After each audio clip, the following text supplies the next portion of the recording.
Welcome to Embedded Internals.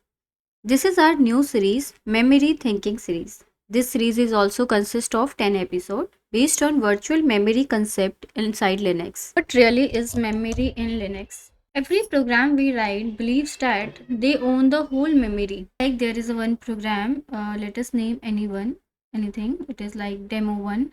This program will believe that a particular address memory range, any address, belongs uniquely to them. Okay, similarly, if we have another program like demo 2 or another program like P3, P4, P5, every program believes that a particular memory belongs to them only. But actually, none of them is true. Let me show you an example. We have created a program in which a variable, local variable x is there. We have printed the address of this is one particular address. We run again some address. Now this process demo 1 believe that this particular address belongs to, but this is not true. This is actually the illusion which is created by the Linux kernel. How Linux is manufacturing this illusion? Today we will actually understand what really the memory is inside the Linux kernel. The biggest lie programmer believes that when they declare any variable, like they are declaring x is 10, that is directly mapping to RAM, which is a physical address, which is actually not true. We know that we have a RAM, which is random access memory. This is a shared system resource. There is a finite range of memory, usually byte addressable. Okay, so this is like 0 to 128 GB. This RAM is a part of a hardware, physical hardware. Now what happens when every process will directly going to access RAM? Now there is one process P1, similarly P2, P3, and like this multiple process exist at a time. Every process will directly, when every process will directly access the RAM, then the concept of process isolation will not exist. How will they work? Process 1 can overwrite into the uh, memory of process 2. Similarly, process 3 can overwrite into the memory of process 1. As they can see the memory directly, there is a chance that they can overwrite each other's memory. As this resource is very finite, then the concept that thousands of processes coexist inside the system at a time will, how will it happens? If the two processes can accidentally override the memory of each other, then the concept of security, how will they exist? There will always be the chances of data corruption. Security will not there. Data corruption or the crash will occur very frequently. System will not be stable. So to overcome this problem, Linux created a illusional world which is termed as virtual memory. So process never directly think in terms of physical RAM. They cannot see actual RAM layout or the actual hardware address or the physical ownership. What they can actually see, every process can see, is a virtual memory. Every process like P1, P2, P3, P4, similarly Pn, get its own address space. And this illusion is actually caused by Linux kernel. So like we have run in our code, this particular address, which is 7FFDC3838FA4, is this actually the real hardware address? No. Answer is no.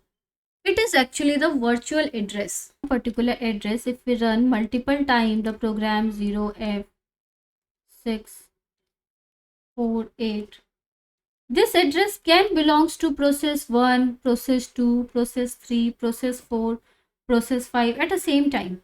It is possible that multiple process can point to one unique address at the same time, but all the processes behaving differently, because this is not the actual physical address where the process is actually accessing the data from. This is a virtual address which is unique to every process, and this virtual address may have different mapping, which is created by Linux.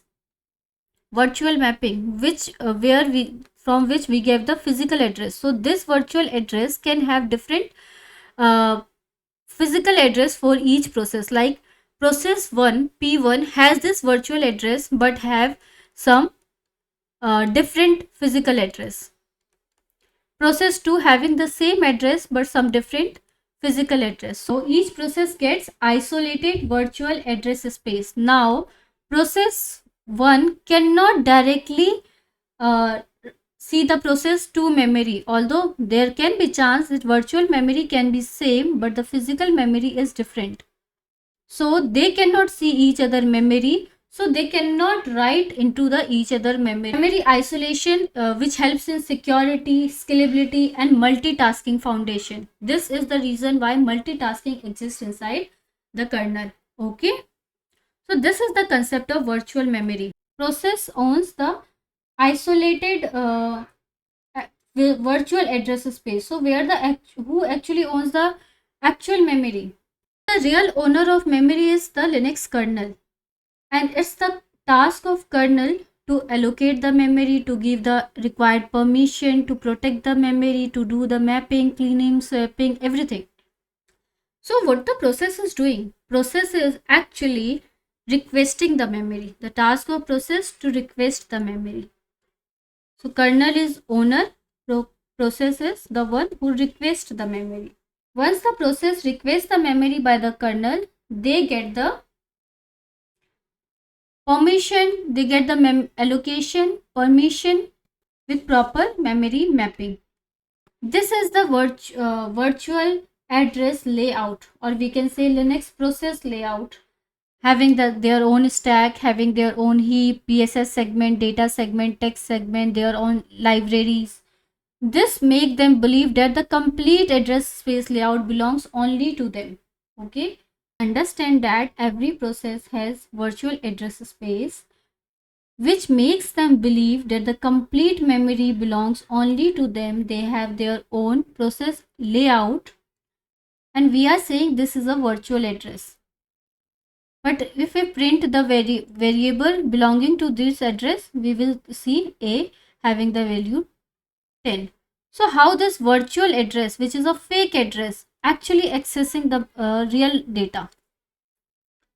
So this is done by the concept of memory management unit. CPU generates virtual address. Inside our hardware, and by the coordination of kernel, this virtual address get translated into physical address.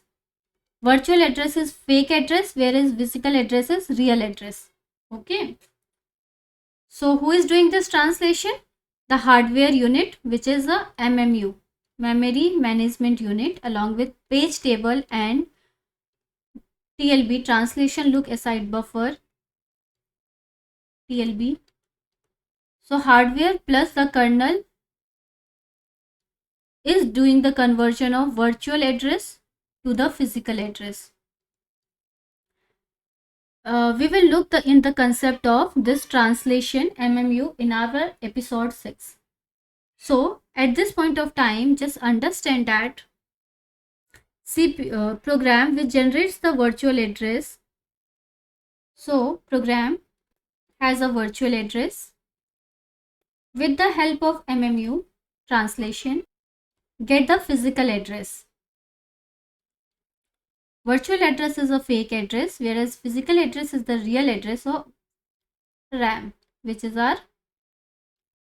physical memory. Okay. Now we have also seen that each process gets a memory having particular permission. We have seen that kernel is the one who allocates the memory and do some permission for the protection of that memory. Memory permission. Inside kernel, we have three type of permission. When a particular segment does not have execute permission and you are trying to do the execution there, the process will crash. The memory is not shared but still you are able to trying to access the memory region of that process, your program will crash. If we don't have the right permission or read permission, we are trying to read it, the program will behave unpredictability. We will get the seg fault. Seg fault means invalid access, which crashes the code. We will cover segmentation fault in episode 9. See that every section, like we have code section, has read plus executable permission. So when we try to write at the code section, we will get the error, segmentation fault, that we are trying to access the segment with wrong permission, not writable. Similarly, if we see stack, we have read plus write permission. Read, write permission. Similarly, data segment also have read or write permission. And BSS segment, that also have read and write segment. These memory permissions is the one which protects the memory region. So the permission is protecting the memory region. When we try to access the memory beyond the permission, the program will crash. They are the way to provide the security, and they are also helping us to exploit preventions. Invalid address or kernel memory protection is violated. In some cases, operating system also terminates our process, and process terminates by causing the seg faults. So seg faults are not random. When segmentation fault is occurring, it means Linux is protecting memory integrity. So seg fault is like Linux protection, memory protection. We talked about permissions, virtual memories, physical memory, and how virtual memory is converted into physical memory. Let us check all these things inside our system. So we have a small program, demo1.c. In this program, we have a local variable x, having a value 10. We just have printed the address of that variable. Okay. Let us compile this code. /demo1. We get some address here. Let us see that from which range this address is coming and what permission this address is having. Okay. So first let us have the process ID of this process. So demo1 is running, having the process ID 72972. Proc 2972. Proc give us the live status of running process. Okay, we need the memory status, virtual address space. This is the memory status of our current process.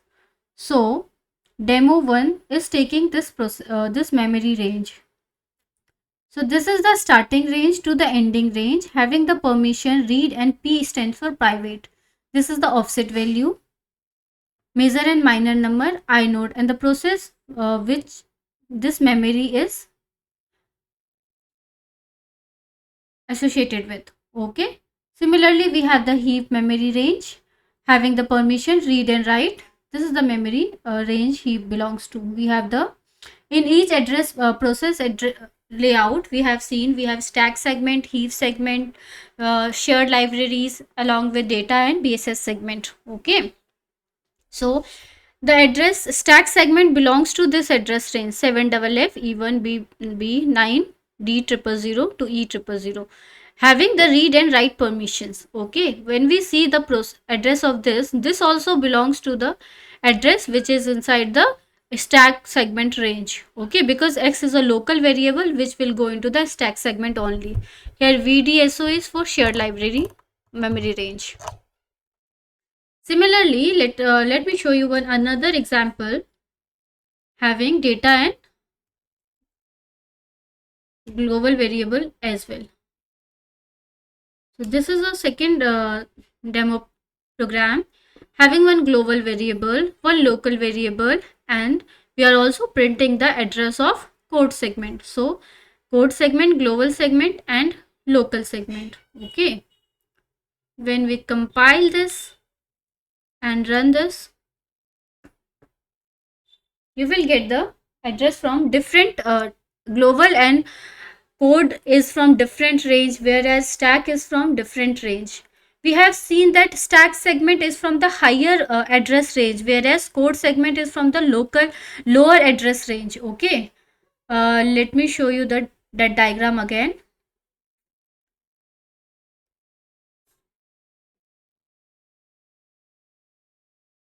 This is our virtual address space layout, where the higher address belongs to the stack segment, where the lower address range belongs to text segment, then data, then BSS. Similar thing we are seeing here. This is the higher address belonging to stack, whereas these belongs to global and local, global and code segment. Okay. When we have heap segment, let me demonstrate one program from the heap segment as well. So we have one code demo3.c where we have allocated malloc memory in the dynamic memory range and printed the address of that. Okay, so let us first compile demo3.c -o demo3. Okay, /demo3. This is from this memory range. When we see the address belonging to this memory range is from the heap region or not. Demo3 means process address spaces 2 PID is 2994, and the heap segment range is from 5E9 3000 to 4000. 5E96 5E96 244 244. This is same A3000 to C4000. So last four will be different. Okay, so yes, this belongs to the same address memory range only, which belongs to our heap segment A to C. 244.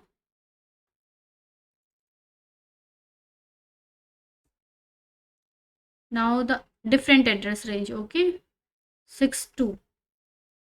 Let us see the memory address PID of this current running process. This is address trace our heap segment belongs to. This time this is 62. Okay, 62309. So 30 the similar, then we have as 5 digits different. 62B13 similar, then this is different. So every time this memory we are getting from the process address space range only, and this will continuously change. It is not like once heap segment in 62 range, then again it will be in 62 range only. It will kept on changing, as we have seen in this example also. The takeaway of today episode is, so memory is not just RAM, it is virtualized, managed and protected as well as translated resource. And process does not own memory. What they receive is virtual address, say the process. So they have the virtual address space with mapping and permission, but kernel mapping and permissions. By this way, Linux create the memory illusion in which every process believes that it has the private memory. So process thinks that this address is real, but where does the actual address go, and how Linux translate this fake address into the physical RAM, this we will cover in depth detail in our next episode, which is Virtual Address Space Explained. Please stay tuned for the next episode. Thank you.